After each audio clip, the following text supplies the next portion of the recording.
Beyonce's mom Tina slams disappointing sentencing of George Floyd killer Derek Chauvin.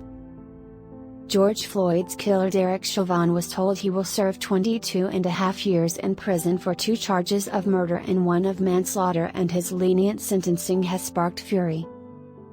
Beyonce's mom Tina Lawson slams disappointing sentencing of Derek Chauvin. Beyonce's mom Tina Lawson says the sentencing of Derek Chauvin shows that the system has to change. Beyonce's mother Tina Lawson has called for an overhaul of the American judicial system after the sentencing of Derek Chauvin. The 67-year-old mom of Beyonce and Solange Knowles shared her thoughts on George Floyd's killer's 22.5-year sentence on Instagram, and revealed a loved one was serving a similar jail term for a much lesser offense. Alongside a photo of the sentence being discussed on U.S. News, she wrote, "Very disappointing. My godson was sentenced to 20 years for 2 ounces of marijuana. He has been in jail for 11 years.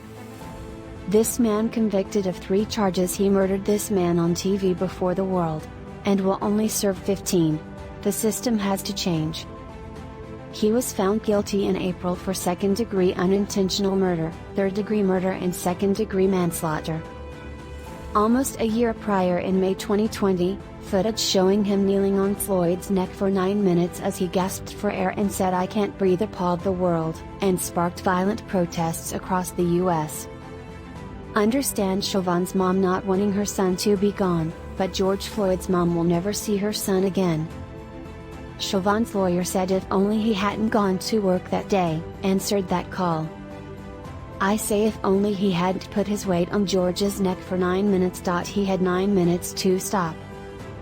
Tina is a vocal supporter of prison reform, and last summer joined with pressure group Mothers of the Movement, a group of Black mothers whose children have died while in police custody. They called for more to be done to stop voter suppression in Black communities.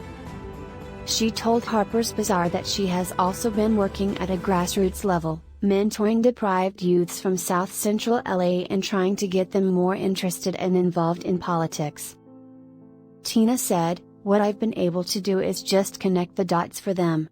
To say that, your family votes the mayor in, who hires the police chief, who exerts the policy. And then the city council people you vote in, the attorney general, the judges that decide your dad's fate when he went to court. Do you want it to be someone that has prosecuted every Black or brown man that comes through that court system? Educate yourself on people and don't just give them the vote. You do have power to vote them out if they're not doing